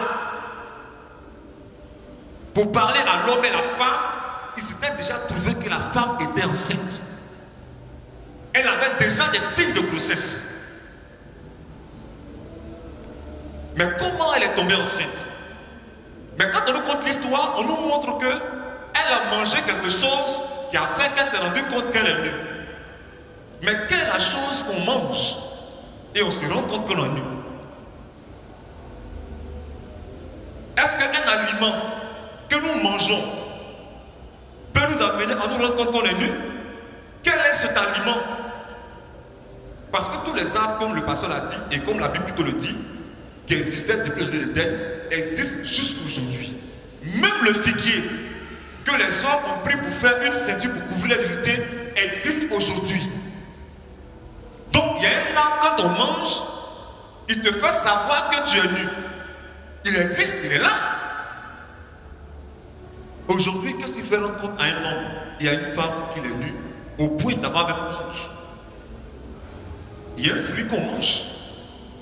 Et c'est ce que la femme a mangé et qu'elle est tombée enceinte. Et quand elle a mangé ce fruit, elle a pris la sémence du serpent en elle. Et comme je l'ai dit au début, il fallait que le diable prenne un être dont le sang était compatible à celui de l'homme. Et scientifiquement, il est démontré que lorsqu'une femme, dans sa période de fécondité, en 24 heures, sort avec deux femmes, il est possible qu'elle prenne les deux sémences.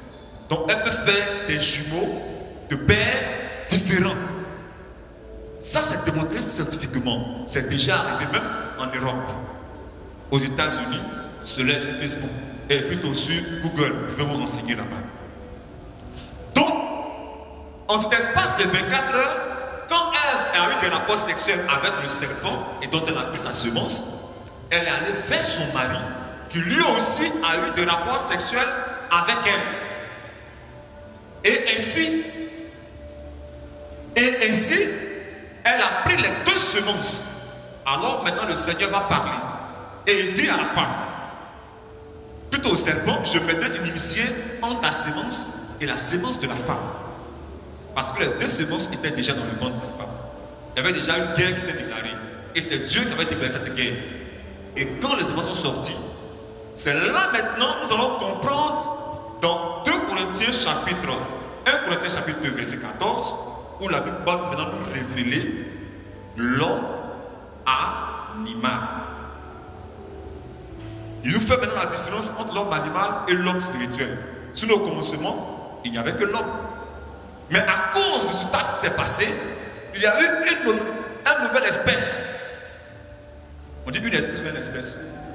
Une nouvelle espèce qui s'est introduite dans la création. Et cette espèce était comme un homme. Avait l'aspect de l'homme, ressemblait à l'homme. Et c'était Caïn. 1 Corinthiens chapitre 2, verset 14.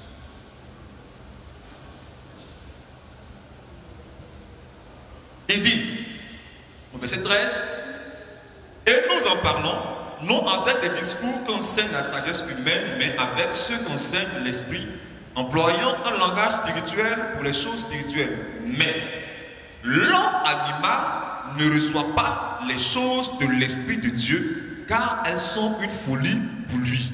Et il ne peut les connaître parce que c'est spirituellement qu'on en juge. L'homme spirituel, au contraire, juge de tout et il n'est jugé par personne. Donc nous voyons ici deux types d'hommes. Il y a un homme animal et il y a un homme spirituel.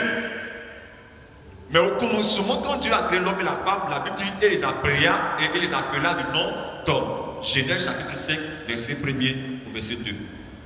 Mais là maintenant, on fait une distinction pour dire qu'il y a une catégorie d'hommes qui est apparue sur la terre. Et eux, ils ne peuvent pas recevoir la parole de Dieu. Et c'est ce que l'homme de Dieu faisait comprendre. Celui qui n'arrive pas à accepter la parole de Dieu, c'est un homme animal. C'est ça le serpent. Qui ne se tient pas dans la vérité. Il y a une partie. Et il parle un peu du message ici. Il mélange un peu sa pensée ici. Il mélange ici. Parce qu'il ressemble à l'homme. Quand tu vas le voir, il parle comme un homme. Il a le langage de l'homme. Mais c'est un serpent. C'est un prédicateur. Il a le langage du message, mais il ne prêche pas le message. C'est ça le serpent. Et quand tu manges à ce fruit, alors tu es nu. Alors dans l'Apocalypse, Dieu dit, tu dis que tu es habillé, mais pourtant tu es nu. Amen. Donc c'était ce être-là. C'était un animal. Et c'est avec lui que la femme a eu des rapports sexuels. Et la femme a commis adultère. C'est pourquoi, dans 1 Corinthiens, chapitre 2, verset 14, la Bible mentionne clairement que l'homme n'a pas été séduit et n'a pas été coupable de transgression. Mais c'est la femme qui séduite s'est rendue coupable de transgression. Donc c'est la femme qui a péché, elle a commis adultère. L'homme, ce qu'il a fait, il a écouté la femme et il a mangé le fruit. C'est pourquoi le Seigneur a dit, parce que tu as écouté ta femme, alors la terre est maudite à cause de toi. Parce qu'il a écouté sa femme l'a mené à quitter sa position. C'est ce que le Seigneur a blâmé. Mais sinon le péché c'était un acte sexuel. C'était l'adultère qu'Ève avait commis. Et c'est à cause de cela que Dieu a maudit le serpent.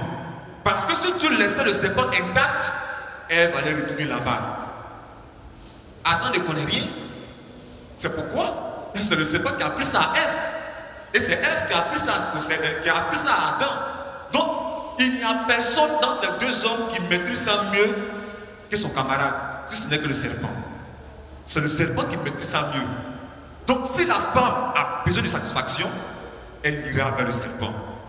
Et pour ne pas que la femme aille vers le serpent, Dieu a maudit le serpent et maintenant il dit à la femme, désormais, tes besoins, est-ce qu'elle dit tes besoins? Il dit tes désirs se porteront vers ton mari, mais parce qu'au commencement, les désirs de la femme ne se portaient pas vers son mari. Donc pour amener les désirs de la femme à se porter vers le mari, il devait maudire le serpent.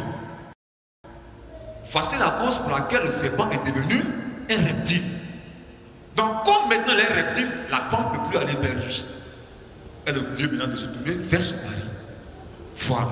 Donc voici un peu, pour montrer, c'est un sujet qui est très très très vaste.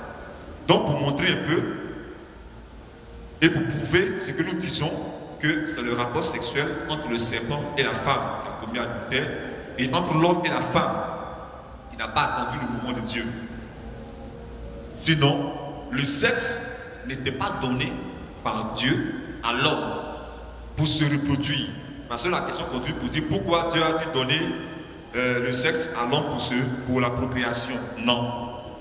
Dieu n'a pas donné le sexe à l'homme pour la procréation. Parce que Dieu lui-même a procréé par Marie. Est-ce par le sexe? Il a parlé.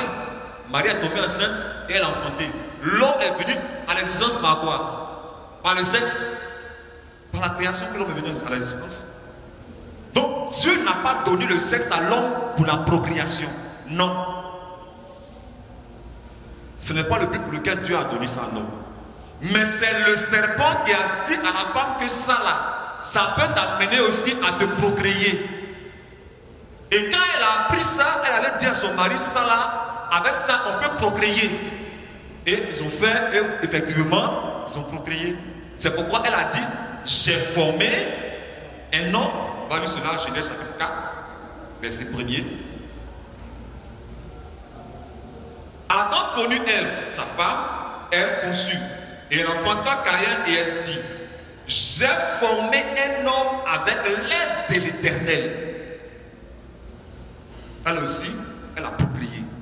C'est à partir de là que l'homme a commencé à se procréer par le sexe. Sinon, au commencement, ce n'était pas comme cela. Comme Dieu l'a dit, chaque espèce se reproduira selon son espèce. Le sexe était donné aux animaux pour se reproduire. Mais à l'homme devait se reproduire à la manière de Dieu. Or, Dieu ne se reproduit pas par le sexe, Dieu se reproduit par la parole. Jean chapitre 1, verset 12 dit, à ceux qui l'ont reçu, elle leur a donné le pouvoir de devenir enfants de Dieu. Lesquels sont nés, ni de la volonté du sang, ni de la volonté de l'homme,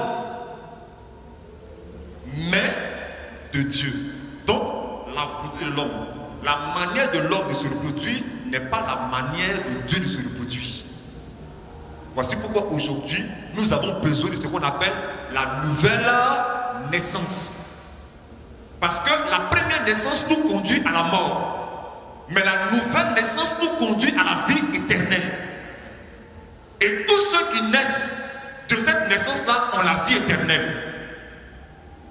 Donc c'est de cette reproduction que l'homme devait se reproduire pour demeurer éternellement. C'est pourquoi elle a dit, empêchons l'homme d'avancer sa main de l'arbre, de peur que, faisant, mangeant de l'arbre, il ne vive éternellement. Donc c'est une naissance, quand tu nais de cette naissance-là, tu vis éternellement. Donc ma bien-aimée soeur, tu as compris? Si tu n'as pas compris, tu dis là où tu n'as pas compris, on revient dessus. Tu as compris? Ok. Donc le bien-aimé frère Alphonse Malan, voici un peu notre position sur ce sujet. Voilà. Nous avons essayé par la grâce de Dieu avec les Écritures de montrer en long et en large que ce sont les rapports sexuels qui ont eu lieu entre la femme et le serpent dans le jardin d'Éden. Et le sexe n'a pas été donné à l'homme pour la procréation. Non, ce n'était pas ça. C'est à cause du péché que c'est après le péché que l'homme a commencé à se procréer par le sexe. C'était la voie que l'homme avait choisie. Donc Dieu l'a laissé entrer dans cette voie. C'est pourquoi tous ceux qui naissent de cette voie, la Bible dit qu'il est né dans le péché. Mais ceux qui naissent par la parole créatrice, c'est-à-dire par la parole parlée, eux ne sont pas nés dans le péché. Exemple, le Seigneur Jésus-Christ. Voilà. Pour finir, si tu n'as pas compris, notre page est encore là. Tu peux encore poser la question où l'autre n'a pas compris et nous reviendrons encore là-dessus. Et je crois que ce n'est pas nous qui te convaincrons, mais c'est le Seigneur qui ouvre l'intelligence de l'homme pour comprendre. Donc je crois que l'homme ne peut faire que ce qu'il peut, mais c'est le Seigneur qui achète toutes choses. Donc prends le temps et écoute nos paroles, médite et prie le Seigneur afin qu'il t'ouvre l'intelligence. Amen. Donc, bien aimés frères, il est bientôt 13 h. Je crois que nous allons nous arrêter là. Nous avons épongé déjà toutes les questions. Et nous allons nous tenir debout. Nous allons passer au service des offrandes. Sous la conduite du frère Jean-Claude qui va nous donner les cantiques. Et nous, chacun va s'approcher et faire son offrande. Qu'il fait bon à ton service, Jésus mon sauveur, Jésus mon sauveur, qui l'aide dans le sacrifice que t'offre mon cœur. Oh, prends ma vie, prends, oh Jésus. vie, prends ma vie, Seigneur, elle est toute à toi, elle est toute à toi, et dans ta grâce infinie, tu m'as gardé. Mon désir, mon vœu suprême,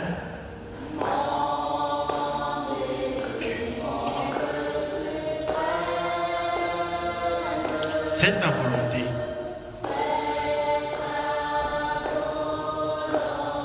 Oh, c'est ta volonté.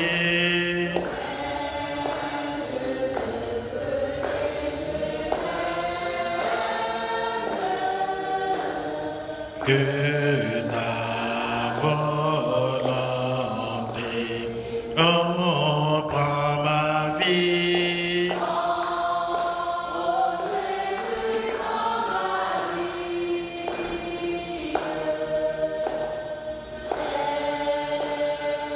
Grâce infinie, Dieu, tu m'as gardé. Tu vas élever la voix et tu vas prononcer des paroles sur ton offrande. Tu vas lui présenter ta situation, ton problème, ton désir, ce qui te tient à cœur. Et tu vas demander vraiment la faveur du Seigneur sur ta vie. Ensemble, que chacun élève sa voix et parle à son Dieu. Seigneur, comme tu l'as dit, l'homme ne fait que ce qu'il peut. La manière dont nous comprenons et nous pouvons encore apporter pour aider notre prochain, nous l'avons fait, Seigneur. Et nous te prions, toi qui apportes la révélation, de pouvoir encore illuminer leur esprit afin de comprendre ces choses. Jésus pouvait prêcher et faire comprendre au peuple d'Israël que c'était lui le Christ. Mais il a fallu que toi tu descendes et apportes la révélation à Pierre. De sorte qu'il pouvait dire, ce n'est ni la chair ni le sang qui t'ont révélé cela, mais c'est mon Père qui est dans les cieux. Oh Dieu, c'est pourquoi nous te prions, parce que nous croyons que tu es le même hier, aujourd'hui et éternellement.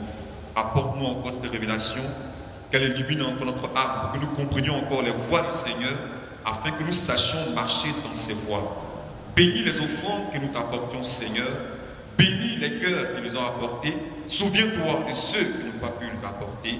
Et afin que demain, ils soient dans les conditions, Seigneur, d'en avoir pour apporter, car tu as dit de ne point entrer dans ta maison les mains vides. Pour le reste, souviens-toi de la requête de chacun, car derrière chaque offrande, Seigneur, il y a une requête, il y a une prière, il y a un vœu, il y a une demande, Seigneur. Toi qui sondes les cœurs et les reins, tu connais la solution de chaque problème. Descends, Seigneur, et donne-nous de pouvoir rendre hommage à ton nom et de pouvoir encore te rendre, ô Seigneur, des témoignages vivifiants, glorifiant ton nom, afin que, Seigneur, tu sois glorifié parmi ton peuple, au nom du Seigneur Jésus-Christ. Amen. Que le Seigneur nous bénisse.